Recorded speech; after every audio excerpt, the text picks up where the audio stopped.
En Radio Castilla-La Mancha, El Dragón Invisible, con Jesús Ortega.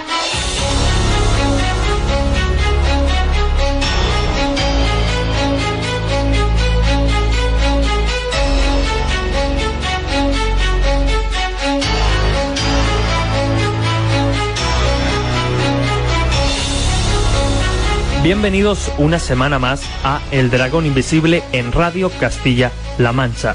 Antes de nada, es de rigor, como no, agradecer a todos los que durante la semana, también en directo el jueves pasado, pues durante la semana habéis descargado el programa y nos habéis escrito a través de comentarios o mensajes personales, pues vuestras opiniones, vuestras sugerencias, también felicitaciones por el programa, por el tema que elegimos para comenzar. Y de verdad que agradecemos y estamos muy contentos de que las opiniones pues hayan sido en su mayoría positivas. No obstante, todo hay que decirlo.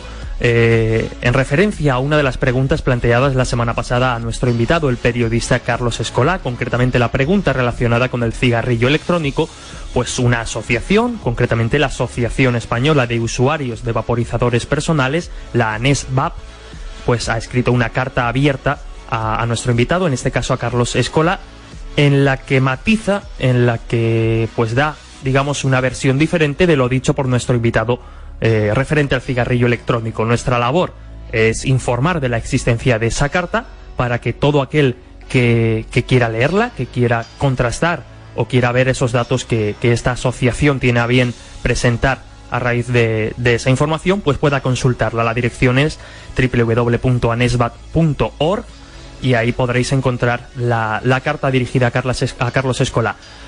Como digo, nosotros no entramos a valorar, pero ahí tienen esa carta. También, evidentemente, escuchen el programa, escuchen lo que Carlos Escolá dijo y a raíz pues de esas dos versiones saquen ustedes sus propias conclusiones. Sin más, si os parece, comenzamos la segunda emisión del Dragón Invisible.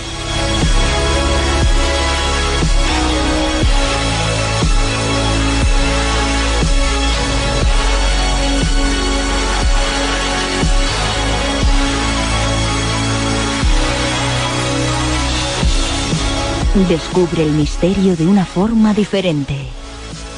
En Radio Castilla-La Mancha, El Dragón Invisible, con Jesús Ortega.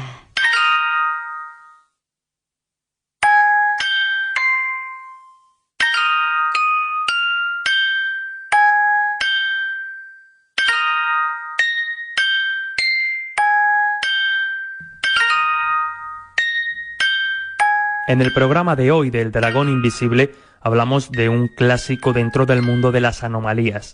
Hablamos de las casas encantadas y los poltergeists, intentando aportar un punto de vista diferente o una perspectiva distinta a la habitual.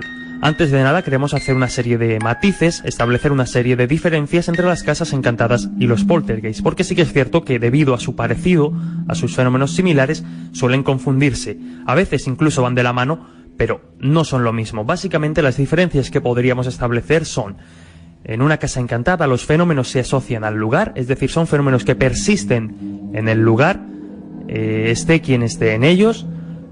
Si es en una casa, esa familia quizá pueda irse atormentada o asustada por los fenómenos y terminar con el problema. Sin embargo, si después va a otra familia, probablemente puede que se encuentren con los fenómenos.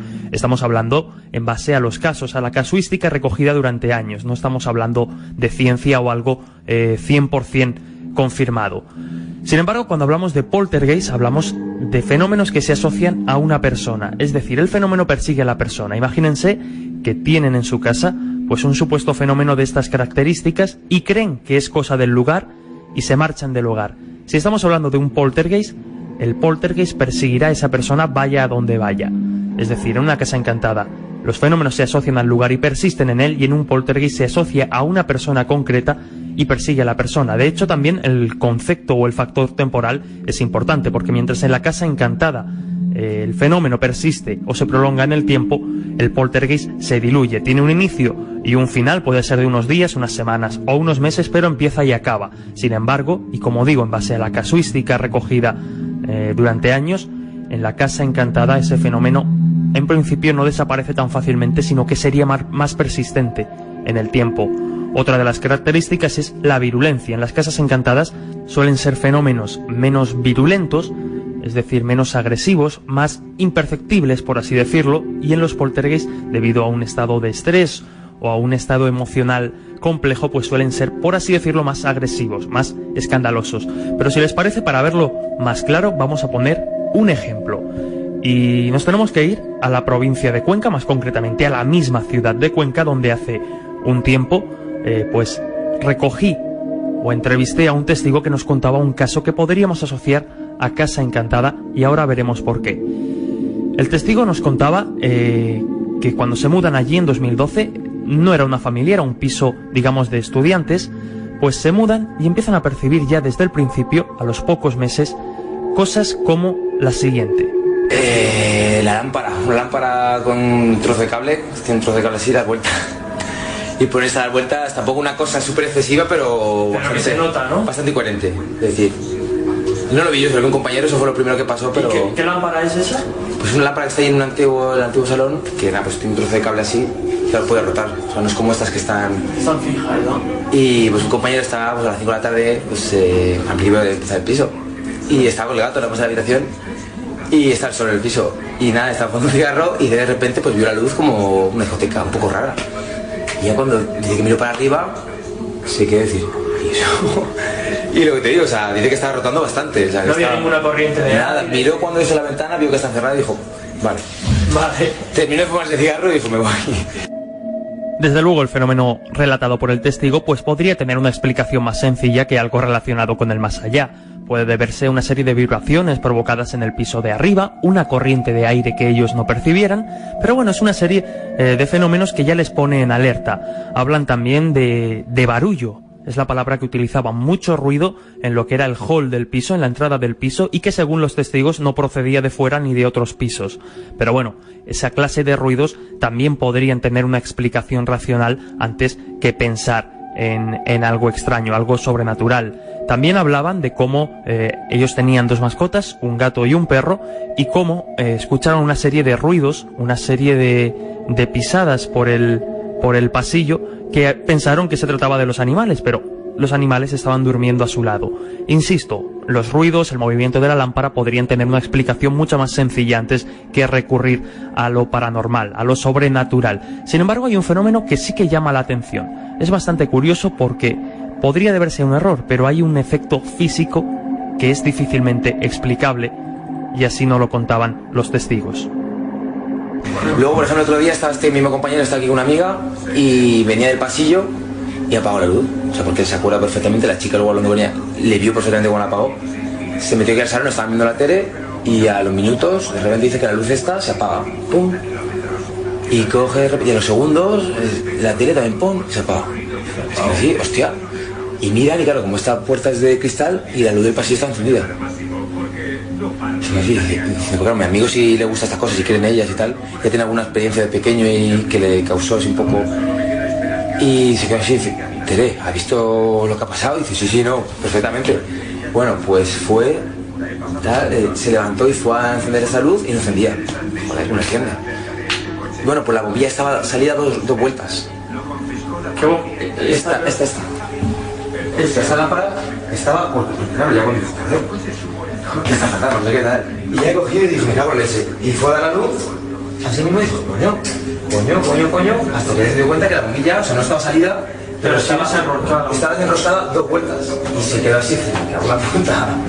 Porque eso no sé, o sea, no hace ningún movilado, ni hace ningún... Podríamos pensar en un fallo eléctrico que provocara el que la luz se encienda y se apague, pero como decía, el efecto físico de estar la bombilla desenroscada dos vueltas es difícilmente explicable. También hablaba de el compañero Samuel Pérez, que me acompañaba en aquella ocasión para entrevistar a los testigos. Le hice una pregunta muy interesante, porque siempre se ha hablado de que los animales tienen un sexto sentido, o que son capaces de percibir cosas que nosotros no somos capaces. Y le preguntaba por los animales, y sí que reconocía que él, que había criado a su mascota, en este caso a su perro, durante toda la vida, pues en muchas ocasiones lo había encontrado de esta guisa al llegar a casa. Sí, la perra. Sí, no, y yo llego a casa que sé que, pues yo a la perrilla esta le he criado desde que tiene un mes, y está siempre conmigo desde que tiene un mes, y sé todas las reacciones de su cara, sé su expresión y todo, y de estar los dos en casa y llegar ahora a casa y estar acojonadita en la puerta, pero acojonadita, o sea... Eso es lo que nos contaba este testigo, del que no podemos revelar el nombre por lo que vamos a contar a continuación. ¿Por qué hablaríamos en este caso de casa encantada? Porque normalmente, y como digo, insisto, en base a la casuística, pues se habla de casa encantada cuando algo muy fuerte, un hecho luctuoso o un hecho trágico ha podido marcar o desencadenar algo que persiste en esa casa. No estamos hablando ni mucho menos de ciencia, pero como digo, en base a la casuística, en base a lo que cuentan los libros de estos temas, pues para diferenciar entre casa encantada y poltergeist. ¿Por qué hablaríamos de casa encantada? Insisto, pues porque en ese piso había una habitación que en teoría no podían abrir y que cuando la abrieron quizá pudieron desencadenar estos fenómenos. Algunos de ellos hemos visto fácilmente explicables por otras posibilidades antes que pensar en lo paranormal. Pero esto es lo que nos contaba al hilo de aquella habitación. Esa habitación tenemos esa habitación algo de... Porque es que esa habitación nos dijo la dueña que no la abriéramos. Y claro, en el contrato ponía que teníamos 6 habitaciones y nos había dado 5. Y aparte, en el antiguo salón este que te digo de la lámpara y demás, lo teníamos era muy pequeñito, y claro, somos 4, tengo un compañero que está todo y demás, y nos hace falta un poco más de espacio. Y dijimos, mira, en el contrato pone 6 habitaciones, nos han dado 5, pues por la legalidad tenemos 6 habitaciones. Y cogimos y la abrimos. Y no sabría decirte si fue a raíz de abrir esa habitación, pero no sé, esta habitación es muy fría, muy... Le voy a arreglar el radiador y ábrela si quieres, ábrela. Sí, ningún problema. Bueno, quizá esa habitación fue el desencadenante. Hay un dato que no hemos dicho hasta ahora. La dueña del piso tenía mucho interés por temas de ocultismo. Es posible que algún tipo de ritual o algo por el estilo pudiera haber dejado en la casa algo que provocaba ese tipo de fenómenos. Al margen de todo lo que hemos contado, insisto, es simplemente un caso para ejemplificar un poco la diferencia entre poltergeist y casa encantada. No estamos tomándolo todo al pie de la letra, es un caso que requeriría, de hecho, investigación seria. De hecho, muchos de los fenómenos, como digo, podrían ser explicados de manera racional, pero solo lo tomamos como ejemplo para hablar y para debatir de las casas encantadas, como vamos a hacer a continuación.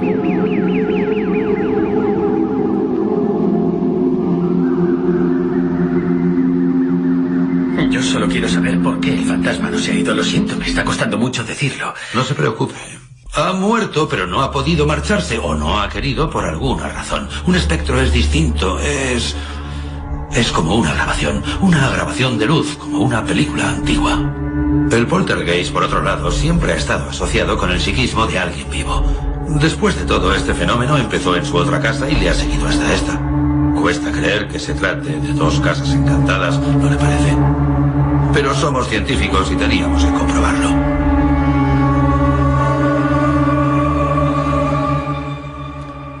Y para continuar hablando de casas encantadas y poltergeist, qué mejor que hacerlo con un invitado, con un compañero como David Cuevas. Él es escritor y periodista, autor de Dossier de lo Insólito, director y presentador de programas como La Sombra del Espejo o Dimensión Límite, y actualmente colaborador de Espacio en Blanco, entre otros.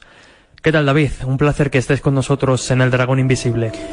Pues un placer compartido, Jesús, estar en este Dragón Invisible que comenzaba su andadura precisamente la pasada semana, y además es un placer doble porque estoy en los estudios del Dragón Invisible, cosa que seguramente pues algunos todavía no pueden decir, principalmente porque el programa lleva poco tiempo. Lleva poquito tiempo, eso es. De hecho, como bien comentabas, es el segundo programa y lo hacemos abordando un tema clásico dentro del mundo de las anomalías, el de las casas encantadas y poltergeist. Ya establecíamos en la introducción pues las diferencias existentes, digamos, entre lo que es un poltergeist y una casa encantada, que aunque a veces van de la mano, sí que es cierto que también es necesario establecer esas diferencias.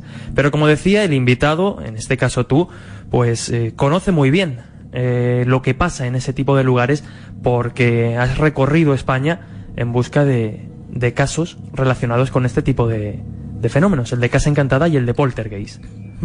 Efectivamente, es uno de los casos que más llaman la atención, sobre todo cuando empezamos a dedicarnos a estos temas desde muy jovencitos, como que todo lo que tiene que ver con los poltergeists, esas casas encantadas, esos fenómenos extraños que se producen en el hogar de muchas personas, pues llama nuestra atención. También todo lo que tiene que ver con el fenómeno psicofónico, y evidentemente durante pues muchos años he ido recogiendo algunos de estos casos que han llamado poderosamente mi atención, y a de otros compañeros que han recogido también casos similares, ¿no?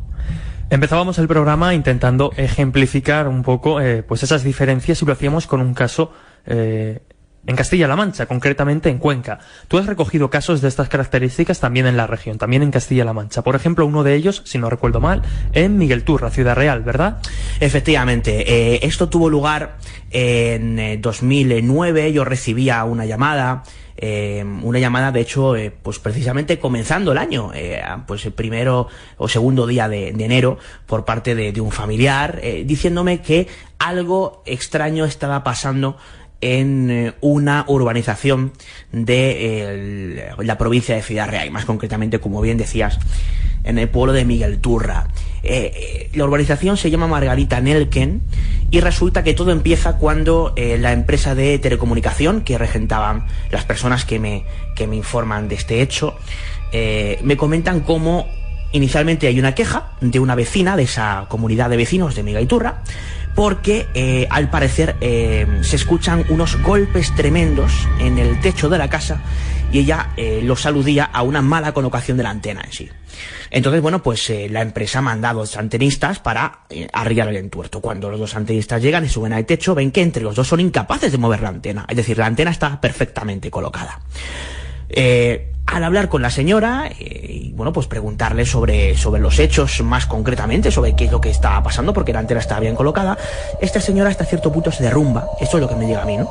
Y empieza a decir que no solamente son los ruidos del techo, sino también otro tipo de cosas. Cosas que habían tenido que hacerle pues cambiar de domicilio a la hora de dormitar, y tener que hacerlo en el de sus padres, ¿no? Incluso comentaba que algún familiar que vivía con ella pues estaba pasándolo realmente mal, ¿no? Con ese tipo de fenómenos.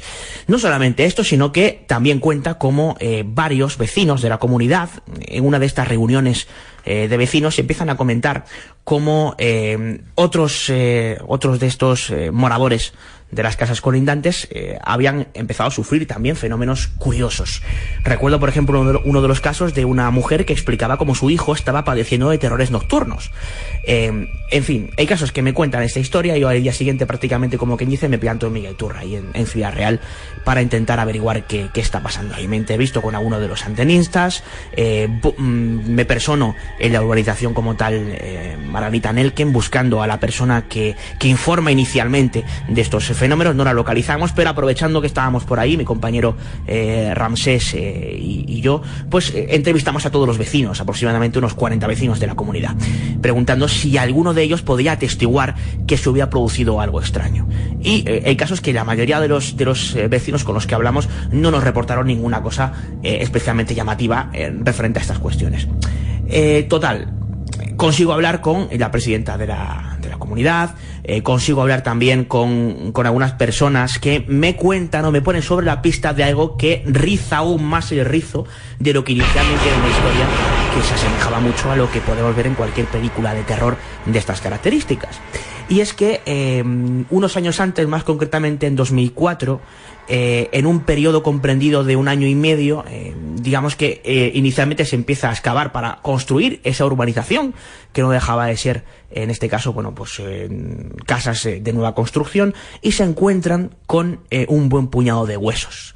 Tanto en la primera excavación como en las consiguientes, año y medio después, también se vuelven a encontrar con huesos. Llaman, que es lo que hay que hacer, en este caso pues se ponen en contacto con las autoridades, y termina habiendo un estudio de varios pues arqueólogos para datar esos huesos. Los huesos son finalmente datados del año 1100. Y aquello paraliza las obras durante un tiempo. Entonces ya nos encontramos con que un lugar que ya de por sí era un caldo de cultivo de posibles fenómenos extraños a raíz del desenterramiento de varios huesos, se empieza a unir a otra suerte de fenómenos que forman un conglomerado bastante interesante.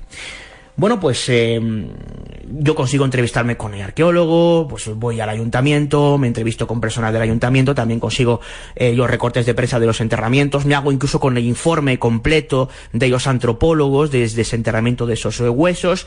Es decir, Jesús, estábamos ante el caso perfecto, ¿no? Es decir, un cementerio prácticamente, como quien dice, debajo del lugar, personas que reportan fenómenos extraños, terrores nocturnos, golpes en los techos. Y cuando finalmente acudo, por fin, en este caso ya fue de forma telefónica porque no conseguí localizarla en su casa las 2 veces que fui a la urbanización, consigo localizar a la vecina y le pregunto sobre los extraños fenómenos que ésta había reportado en un principio a las personas de la empresa de telecomunicación, que posteriormente me lo cuentan a mí. Empieza a decir que no sabe exactamente de lo que estoy hablando, que en su casa sí efectivamente hubo un problema de ruidos, pero que eran producidos por la antena del techo y que ese tema estaba solucionado, cosa que evidentemente a mí me entraba ese tipo de información en un contraste antagónico con lo que en un principio me habían contado, ¿no? Entonces, lo que en un principio era la historia perfecta de un caso de fantasmas y de lo que podría tratarse de una casa encantada o poltergeist en función de los fenómenos producidos, finalmente se convirtió en una historia que prometía mucho pero acabó siendo frustrada. ¿Qué pudo pasar ahí? Pues lo desconozco. No sé si la persona con la que hablo, y lo cierto es que estaba bastante nerviosa cuando hablo con ella, desmiente todos los fenómenos por miedo a que esto sea publicado, que tenga algún tipo de trascendencia, o bien realmente desmiente la historia porque ella no ha sufrido ningún tipo de fenómeno y todo ha sido una especie de aura fabulatoria o de concatenación de sucesos que han terminado haciendo las veces de lo que todos los oyentes conocen como el fenómeno del teléfono escacharrado. Es decir, alguien oye campanas de algo y empiezan a añadir elementos que terminan creando un conglomerado de fenómenos que no eran tales si no fuera por la chispa inicial, que particularmente no era tal y como se nos había contado.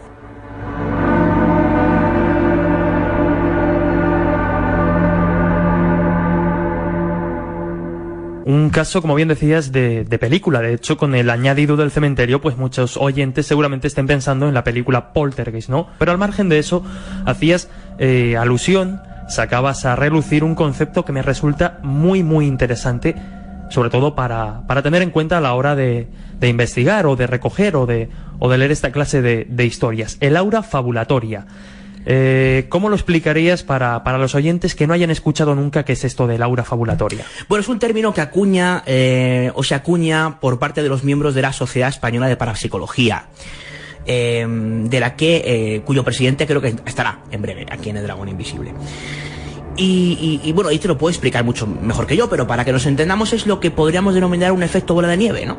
Es decir, de lo que inicialmente puede haber algo realmente inexplicado, se empiezan a juntar otra serie de cosas azarosas o que no tienen, digamos, que una posibilidad remota, sino que son fenómenos perfectamente explicables, pero que conjuntamente a la sugestión inicial se va haciendo, como decíamos, ese efecto bola de nieve, esa aura fabulatoria, hasta finalmente pues comprender una historia llena de matices, los cuales algunos de ellos son simplemente azarosos o no tienen por qué pertenecer o estar relacionados con la historia inicial. Como decíamos, es un poco el síndrome de teléfono escacharrado, ¿no? Tú me cuentas que vives un fenómeno en tu casa, un vecino casualmente ha tenido una experiencia porque ha escuchado un golpe que puede ser explicable, pero no importa porque se aumenta a tu caso que inicialmente sí es inexplicado, y a eso le metemos un caso de terror nocturno que es una cosa perfectamente explicada según la psicología infantil, una antena que parece ser que da golpes cuando no da golpes, cogemos todo ese mejunje, lo mezclamos como si de un cóctel se tratara y finalmente la bebida final es esa suerte de aura fabulatoria, de digamos ese conglomerado de asuntos que inicialmente no tienen nada que ver, pero que conjuntamente forman una historia muy bonita de fantasma, pero que posiblemente si empezáramos a escarbar o a desenterrarla elemento por elemento, descubriríamos que la cosa no es tan fiera como en un principio nos pintaron, ¿no? Y esa, en cierto modo, es también la labor del periodista o investigador en ocasiones, como bien decías, rascar, porque sí que es cierto que a veces nos venden historias asombrosas, historias desde luego de película, que valdrían para el guión de una película de terror de taquilla, pero a lo que voy es que es fundamental porque sí que es cierto que a veces nos complica el hecho de llegar a lo que realmente sucedió, porque sí que es cierto que a veces la base de esa clase de historias sí es un fenómeno realmente extraño, pero que revestidos de ese aura fabulatoria pues nos entorpecen o nos ensombrecen el fenómeno original y nos venden una historia que en realidad tiene más de confusiones y de añadidos que no son desde luego sobrenaturales o inexplicados, pero que nos lo venden como tal. Claro, es que, fíjate, es muy curioso porque normalmente se nos acusa a los que nos encargamos periodísticamente de afrontar estas cuestiones de sensacionalistas. Y no seré yo quien diga que no hay sensacionalismo en lo que tiene que ver con el periodismo del misterio. Por supuesto que lo hay, mucho más de lo que nos gustaría, ¿no? Pero es curioso porque sin ese matiz final de consultar finalmente a el testigo original y reproducir fielmente sus palabras, si yo me hubiera ahorrado ese pequeño matiz, tendría un auténtico reportaje de terror para cualquiera de las revistas del gremio o para cualquier reportaje de un programa de televisión nacional, ¿no? Yo creo que el periodista ha de ser absolutamente, o intentarlo al menos, porque la objetividad absoluta lógicamente no existe, pero hay que ser lo más objetivo posibles y hay que transmitir al lector o al oyente la información tal y como se nos ha transmitido a nosotros y tal y como nosotros la hemos ido de alguna forma recogiendo y contrastando. Yo creo que forma parte de ese sano escepticismo, yo creo, al que hace gala el Dragón Invisible, ¿no? El sano escepticismo por el cual su premisa principal es la duda por sistema y nunca la negación de forma sistemática. Pues ahí queda ese concepto. Ya vamos dando pues retazos que nos sirven para afrontar de manera crítica determinados sucesos supuestamente extraños, y de verdad que es importante haber sacado a relucir conceptos como el aura fabulatoria, porque desde luego son necesarios en el bagaje del periodista y el investigador conocerlos, saber de qué se tratan para la hora pues de enfrentar un caso. Sí, pero también hay que decir que no en todos los casos se producen este tipo de elementos que nos llevan a pensar que posiblemente no haya algo inexplicado detrás. Hay otros casos que yo mismo he podido recoger también en la comunidad que, hombre, yo particularmente se me hace muy complicado dar una explicación o carpetazo a los mismos, ¿no? Desde luego, como digo, hombre, yo sí que considero que aura fabulatoria en menor o mayor medida puede existir en gran cantidad de casos, como digo, pero sí que es cierto que en muchos de ellos, pues evidentemente siempre existe ese retazo real que a veces cuesta más o menos descubrir. Pues mira, Jesús, como me gustan los retos, vamos a comentar algunos casos a continuación, de los cuales me gustaría que intentaras vislumbrar dónde podría encontrarse o no ese aura fabulatoria, porque efectivamente teníamos un caso inicial donde yo creo que es bastante evidente, al menos según nuestra perspectiva, que seguro que por parte de algún compañero no existiría esa aura fabulatoria sin un caso paranormal de la leche, ¿no? Para que nos entendamos. Sí, está claro. Pero fíjate, en Ciudad Real, una persona que no me autoriza a dar su nombre. Seguimos pero sí en la región, en Castilla-La Mancha. Efectivamente, sí, sus siglas como son RCS, vamos a decir, bueno, pues que esta persona vive dos fenómenos que podríamos enmarcar dentro de lo que es una casa encantada. A raíz de practicar la Ouija, esto es un clásico, ¿no? Es un tópico. Cuando alguien practica la Ouija, en muchas ocasiones los fenómenos son prácticamente vinculados y a posteriori de la práctica de ese mal llamado juego de la Ouija. Pues esta persona me cuenta cómo, estando con su pareja en su habitación, y tenía la típica pila de CDs en una columna, que yo creo que ya prácticamente ningún oyente de Dragón Invisible que baje de los 30 años utilizará esos extraños objetos bonitos y relucientes llamados CDs. Bueno, pues nota como de repente, como si algo estampara un guantazo contra aquello, y aquello se desploma, desprendiéndose los CDs por toda la habitación, cuando eso pesa, tiene un peso específico. Cualquier oyente que haya tenido una de esas torres lo sabe, sobre todo si está muy cargada. En el caso de este compañero lo estaba, porque yo mismo he estado en su domicilio, y aquello se cae. Él lo vincula a la sesión de Ouija que hizo, creo recordar que unos días antes, porque le pasaron más fenómenos de este tipo. Este quizás es más llamativo. Y luego otra cosa que le pasa, y es que él en su habitación tiene una cama, y muy cerquita tiene lo que es la mesa con el ordenador PC, ¿no? Cuando esto de los portátiles era prácticamente un lujo inalcanzable para el común de los mortales. Y él cuenta como en estado casi que de duermevela, él se había acostado muy tarde, esta cosa que hace la juventud, sobre todo el fin de semana, y él se da cuenta de que a eso de las 9 de la mañana nota como alguien se sienta en lo que es la silla del escritorio y enciende el ordenador escuchando el clink típico del ordenador, ¿no? Del PC. Y esa persona, él no contempla, digamos, la silueta como tal, pero ve la sombra. Bueno, sí la silueta, pero no esa silueta definida. Entonces él cree en ese momento que se trata de su madre, que en ocasiones pues utiliza el ordenador, pues su propio ordenador, el único que había en la casa, a esas horas, ¿no? No le dio importancia y se vuelve a dormir. Cuando se despierta, pues se encuentra con el ordenador encendido, pero no había nadie. Bueno, pues comenta el tema horas después con su madre. Y mira por donde su madre dice, pero hijo mío, si yo no he podido ser, si yo he estado toda la mañana fuera. Y dices, pero, o sea, tú no te has sentado en mi escritorio y has encendido el ordenador. Dice, no. Y vivían solo, madre e hijo. Entonces, claro, ¿qué es esto? Bueno, pues son fenómenos aislados que son curiosos. Y luego habría un fenómeno aparte que surgió en otra casa también con este mismo protagonista, que este ya sí que me parece realmente significativo. Un grupo de familiares están con él en el salón, teniendo una típica tertulia de café, y una de las personas, del hombre pilar, dice, me ha parecido ver cómo el abuelo se ha metido en la habitación del niño, de Junior, ¿no? Que es como le llamaban. El niño estaba durmiendo en una habitación contigua. Claro, lógicamente el estupor del resto de las personas es bastante importante porque el abuelo ya había muerto años antes. Como que, pero pillar, ¿cómo que el abuelo? ¿Qué está diciendo? Que sí, hombre, que sí, que yo he visto una sombra pasar a la habitación del niño. Y dice, yo lo veo habitualmente. Bueno, esta persona decía que veía la sombra del abuelo. Esto quedaría en una simple anécdota si no fuera porque justo en ese momento, segundos después de decir esto, todos escuchan el sonido de la típica cuerda de la cajita musical que se encuentra sobre las típicas cunas de los niños, para que nos entendamos, y acto seguido la música empieza a sonar. Claro, se quedan extrañados, van corriendo a la habitación de un niño que tendría apenas un año, y se encuentran al niño dormido. Evidentemente no había nadie en la habitación y la música seguía sonando.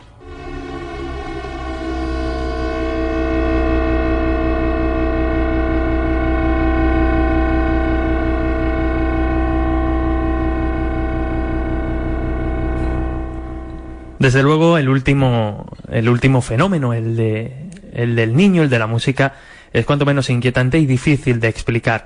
Sí que es cierto que en los otros, uno de ellos se produce mientras, en ese estado de duerme-vela, en el que se despierta. Sabes que muchas apariciones fantasmales se producen precisamente, un alto porcentaje de apariciones o visiones de este tipo se produce precisamente durante esos estados del sueño, entre el que estamos dormidos y no, entre que nos despertamos y no. Correcto. Podríamos intentar explicarlo por esa vía, es decir, sí, tendríamos esa alternativa racional, por decirlo de algún modo. Perfectamente, totalmente de acuerdo contigo. Si no fuera por el pequeño e importante detalle de el botón y el ordenador encendido y la silueta, quizá lo podríamos discutir, pero todo a la vez.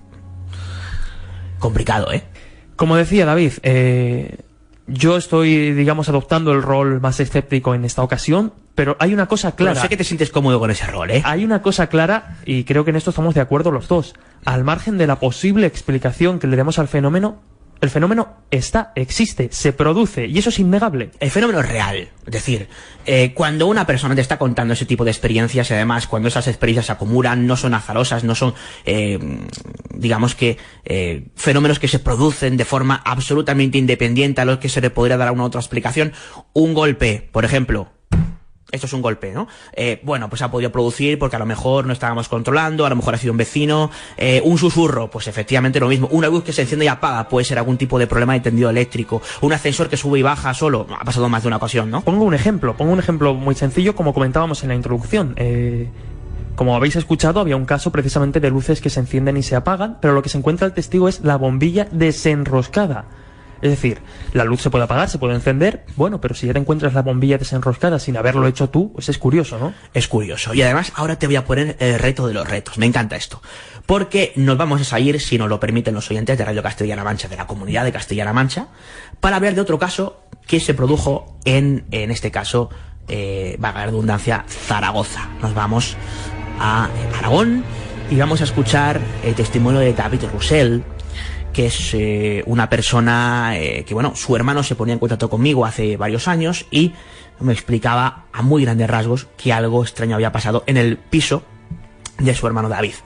De forma que ahí me traslado, junto a la compañera Beatriz Hernández, vamos a hablar con David Roussel en persona y nos encontramos con una experiencia narrada por ahí mismo que a mí me resulta muy complicada de explicar con términos como el de aura fabulatoria u otros similares. Y para muestra, un botón, y de los que nos gustan, porque independientemente de que podamos narrar las experiencias tal y como por ejemplo lo hemos hecho en los últimos 20-25 minutos, lo interesante también es escuchar a los testigos, a las personas que han vivido ese tipo de experiencias directamente. Y es lo que vamos a hacer. Vamos a dar el protagonismo que merece en este caso al testigo y vamos a dejar que sea él quien nos cuente de forma segmentada lo que pasaba en ese piso de Zaragoza. Cuando le preguntaba al respecto, bueno, pues esto es lo que nos contaba nuestro testigo, David Rosell, y estaré encantado, Jesús, de que en cuanto escuchemos su testimonio me lo expliques desde ese punto de vista científico que tanto te gusta. O sea, como luces que se apagaban y se encendían, cosas muy comunes, ¿no? Sí, siempre se le cogía alguna explicación o se intentaba dar alguna explicación. ¿Qué era exactamente? O sea, luces, ¿cuáles fueron exactamente los primeros, como tal, las primeras cosas que pasaban? Sobre todo luces del pasillo largo, que cada vez que se encendía, cada vez que pasas por ahí se apagaban, que casualmente era la zona donde la perra no quería entrar, ni pasar, ni nada. O sea, era una zona como si dijeras que había una barrera o... ¿En qué parte de la casa era esto? Era el pasillo y sobre todo la parte fuerte de la habitación del fondo del pasillo. Luego empezaron a pasar, aparte de lo del tema de la olla, pues a las 3 de la mañana yo tenía un muñequito que compré en las ferias hace cosa de 2 meses en aquel tiempo, y gritando a las 3 de la mañana, de esos que se les encienden los ojos y se ponen a gritar, un mono, y a las 3 de la mañana dije, me cago en la leche, le voy a quitar las pilas porque es que me van a echar la bronca a los vecinos, y no llevaba ni pilas ni nada. Ese mono además estaba en esa habitación. Entonces, bueno, de un ataque cogí y tiré el mono por la ventana.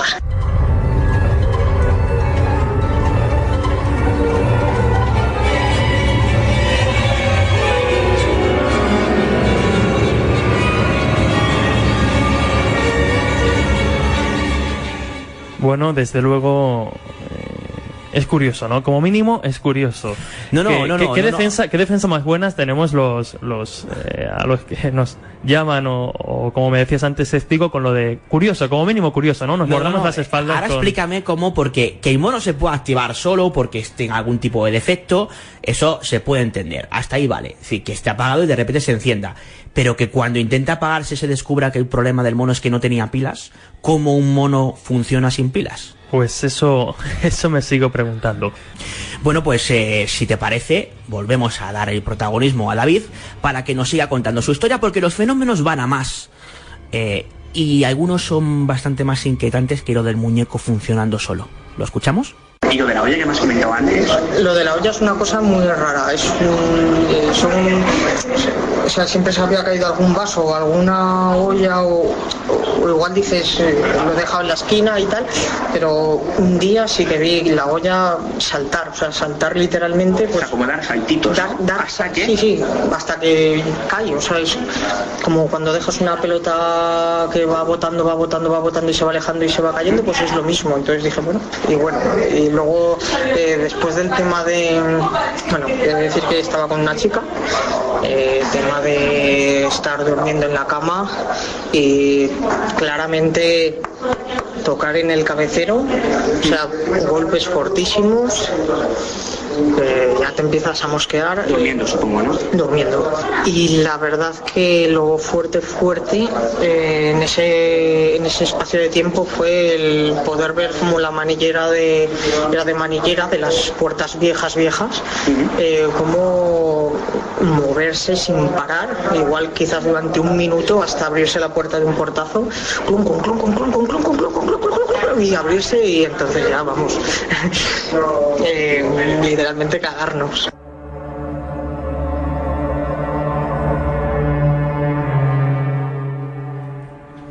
Desde luego que qué gráfico era, por decirlo de algún modo, y a pesar de que estemos en la radio. Esto, vale, que Dragón Invisible yo creo que es un programa que no pretende meter miedo, pero es complicado no hacerlo, con músicas como estas, ¿no? La banda sonora de Conjuring, y con testimonios tan gráficos como estos, es realmente complicado. Jesús, aura fabulatoria, ¿cómo explica lo de la olla pegando saltos sola y cayendo? ¿O cómo se explica, por ejemplo, lo de manillar durante cerca de un minuto moviéndose compulsivamente que una puerta se abra?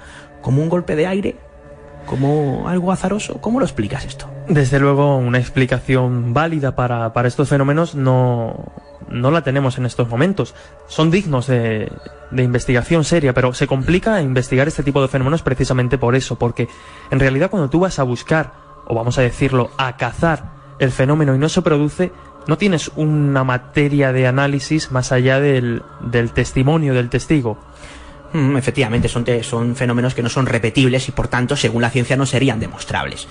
Pero el testimonio está ahí. Y el testigo no... Y yo no dudo en absoluto de David, evidentemente, pero garantizo que cuando yo hable con él en persona, hay otros en los que puedes tener más o menos duda, razonable, pero no por eso descartando su historia. En este caso, yo estoy convencido de que él vivió algo que le hizo, de hecho, tomar una drástica decisión que vamos a escuchar ahora en este siguiente corte de audio, porque los fenómenos continúan hasta que llega un momento en el que ya no sabe muy bien cómo reaccionar y termina tomando la decisión que yo creo que cualquiera de los oyentes de Dragón Invisible tomaría, digamos, en una circunstancia parecida. ¿Te parece que lo escuchemos? Lo escuchamos. Siempre había habido golpes, sobre todo en el pasillo, como te digo, ¿no? En la habitación, golpes fuertes. Pero siempre encuentras alguna explicación, algún vecino, las paredes son pequeñas, cualquier excusa, pero eso sí que ya no le encontraba ninguna explicación. Hasta ya el fin de todo, que ya me tuve que marchar de la casa porque la verdad que los nervios no me aguantaban mucho. Es un día que estuve con la chica y decidimos marcharnos y había una luz encendida hacia el pasillo, una L, al final del pasillo había un baño. Entonces al cerrar la puerta vi que estaba la luz encendida del baño, fui y me encontré con una sombra, que eso ya sí que ya me fui literalmente corriendo, cagao. No sabría explicarlo, era como una sombra, pero como si te viera ahora a ti, pero oscuro. O sea, te estoy viendo tus gestos, tus rasgos, pero totalmente como una sombra. Y vamos, me acojoné.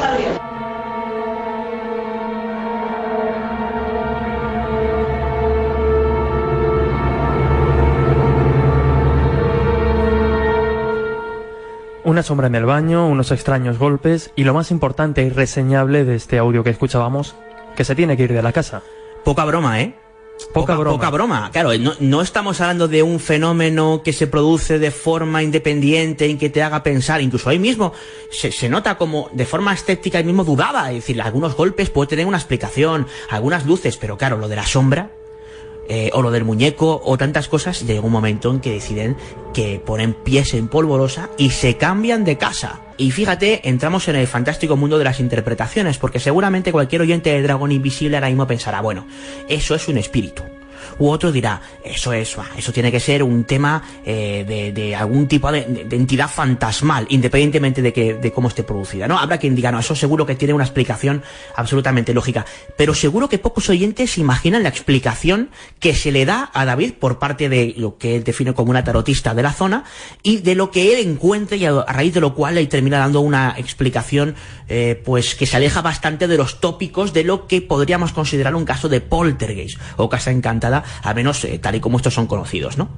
¿Lo escuchamos? Lo escuchamos. Aunque luego encontré, al cortar con esta chica, que nos dio mucho que pensar, muchísimo, encontré haciendo limpieza unos muñecos muy pequeñitos, con la misma, es que parece ridículo, pero con la misma apariencia que mi familia, que somos 4.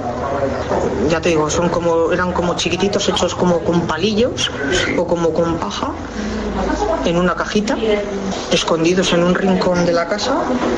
Y bueno, se me ocurrió llevarlos a una tarotista que es bastante famosa por aquí, por Zaragoza, y me dijo que, sin decirle yo nada, pues le dije, mire, que es que he encontrado esto aquí. Y me dijo, esto es de tu exnovia, sin decirle yo nada más. Me dijo, esto es de tu exnovia, que se lo ha guardado debajo del armario de no sé dónde. Y le dije, pues sí. Bueno, la explicación que le dieron al asunto es curiosa, la procedencia, desde luego.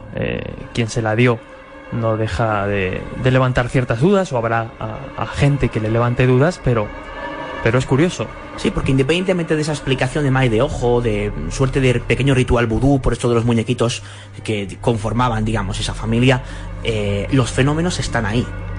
al menos según lo que nos cuenta un testigo, que a mí, insisto, me merece toda la credibilidad.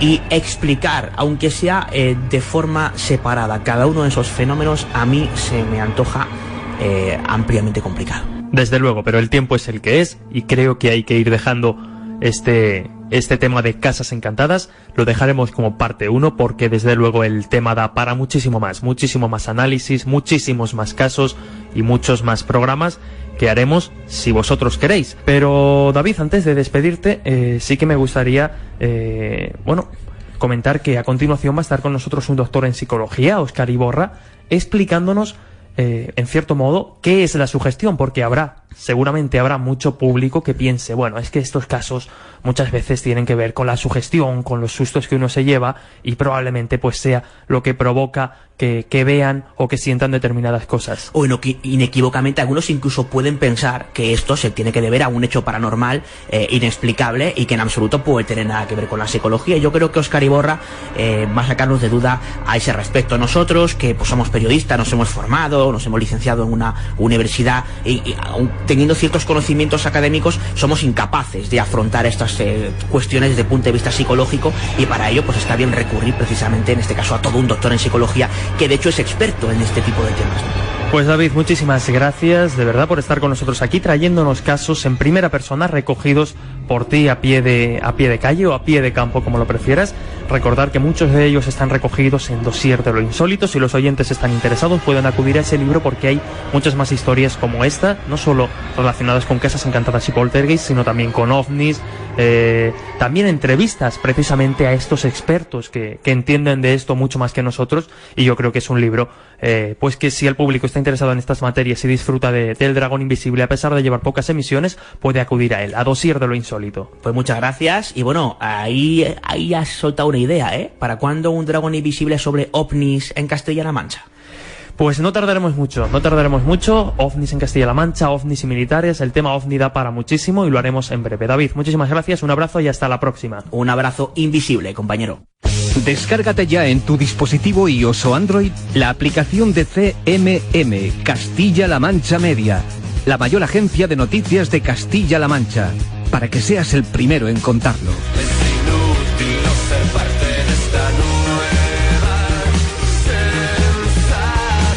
Somos CMM, Castilla-La Mancha Media. Para que Castilla-La Mancha cuente, queremos contar contigo.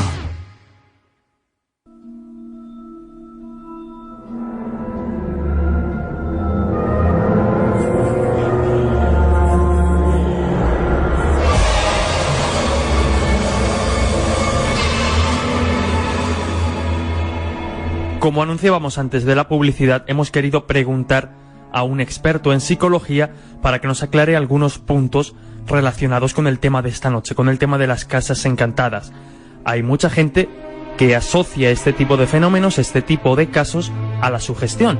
Así que, como decíamos, hemos hablado con Óscar Iborra, doctor en psicología, para que nos aclare estos conceptos, y le preguntábamos qué es la sugestión y cómo puede influir, en cierto modo, en este tipo de casos.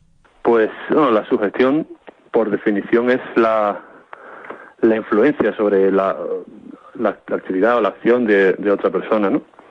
La sugestión no es más que una manipulación de la atención en un momento dado, una manipulación de la expectativa que puede tener una persona sobre un hecho que está pasando o sobre un evento que va a pasar. O sea, no deja de ser una manipulación, en el buen sentido o en el mal sentido, según los criterios éticos, hacia la asunción de que una determinada experiencia está ocurriendo de un modo que es ese y que no es otro, ¿no? Es decir, en cierto modo se nos generan unas expectativas que ya nos predisponen a algo. Es decir, si nos dicen esta casa está encantada o en esta casa pasan cosas extrañas, ya estamos sugestionados o estamos más predispuestos a que si pasa algo lo asociemos o lo relacionemos con ese supuesto encantamiento. Sí, sin embargo, curiosamente, aunque la palabra sugestión es la que más se utiliza de cara a explicar, ¿no?, las posibles experiencias de tipo casa encantada o sensaciones anómalas en lugares donde supuestamente ocurren ese tipo de fenómenos, en realidad lo que los estudios que se hacen, estudios de campo como el el famoso de Weissman, ¿no? Que lleva a estudiar 2 lugares supuestamente, uno que está encantado, otro que no, y otros que se han hecho similares para hacer creer a la gente o informar a un grupo de gente que este lugar sí estaba encantado, el otro lugar no, y jugar con la expectativa y con la creencia previa. En realidad, ahí más que la sugestión, lo que parece ser que influye con mayor fuerza a la hora de experimentar una serie de experiencias de tipo anómalo, o por lo menos atribuir esa experiencia a un origen, vamos a decir, paranormal o relacionado con fantasmas o demás, más que la sugestión en sí, es la relación entre la sugestión y las creencias previas de la persona. Es decir, la creencia previa y las expectativas que podemos tener cuando nos enfrentamos a un lugar que supuestamente nos dicen que está encantado o que percibimos como un lugar especial o misterioso, toda la creencia previa y la expectativa tienden a inducir y a estructurar las experiencias que vamos a tener, con más fuerza incluso que lo que es la propia sugestión en sí. Es decir, Weissman tiene una investigación, un caso interesante sobre el tema de sugestión y la sugestión verbal, señala un poco la idea, esa diferencia entre lo que sería el efecto de la sugestión y cuando actúa frente al efecto de la creencia en sí, que es algo bastante complejo, ¿no? Hablamos de creencia en lo paranormal como una cosa muy sencilla, cuando en realidad es un fenómeno, todo un proceso y una serie de características bastante más complejas que una sola etiqueta, ¿no? Como creencia. Óscar Iborra hacía referencia a los estudios realizados por Richard Wiseman, autor además de un libro que desde aquí recomendamos, Esto es Paranormal, editado por RBA Libros, y desde luego no podíamos dejar la oportunidad de preguntarle y que nos explicara esas investigaciones. Bueno, el artículo de Wiseman, este famoso estudio de Wiseman sobre una investigación en casas encantadas, supuestamente Wiseman llevaba, los resultados de ese teleexperimento son unos resultados confusos. Wiseman llevaba a los sujetos a un lugar en el que les decía que efectivamente aquí había experiencias de tipo relacionados con casa encantada, y hay al otro grupo una condición negativa en la que decía aquí no ha habido experiencias de este tipo, ¿no? Entonces, esa instrucción verbal, digamos, es la sugestión que tú estás dando a las personas que están yendo a ese lugar.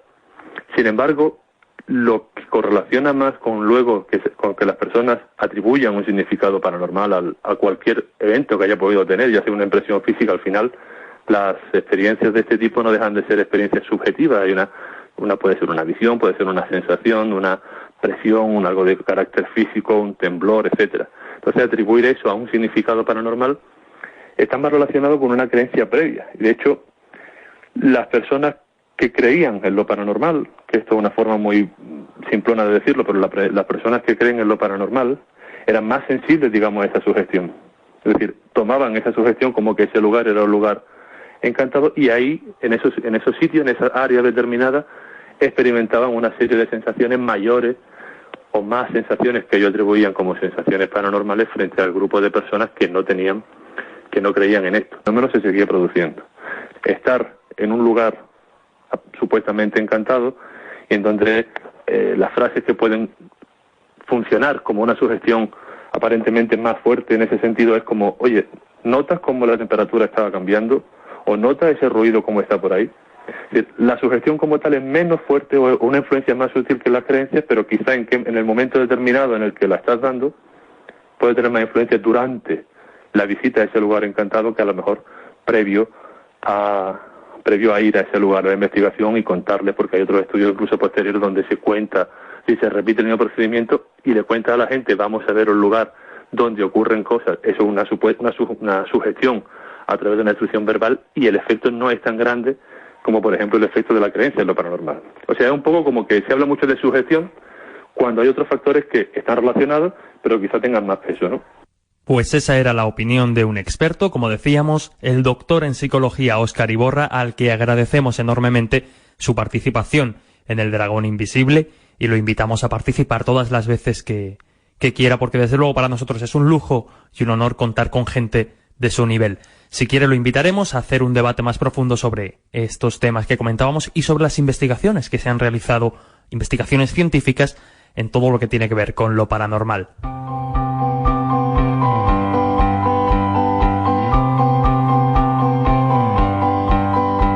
Primera norma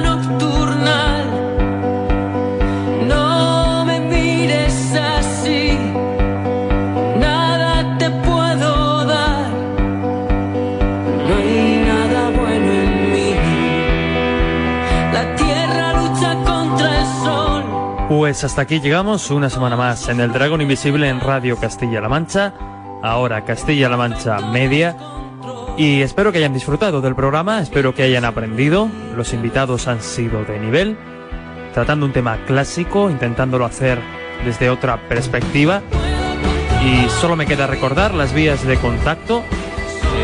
Estamos en Twitter, @dragón_CMM, estamos en Facebook, bien en el buscador El Dragón Invisible o facebook.com/dragoncmm, y también, como no, el mail, muy importante, si tienen historias similares a las que hemos contado esta noche, estaremos encantados de recibirlas.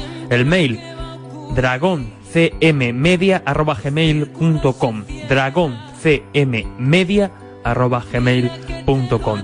Estamos en iVoox, estamos en la página de CM Media, y hasta la semana que viene podéis escucharnos, podéis descargar el programa, o como digo, podéis comentar, opinar, criticar este programa de esta noche. Gracias por estar ahí, nos escuchamos dentro de 7 días en Radio Castilla-La Mancha.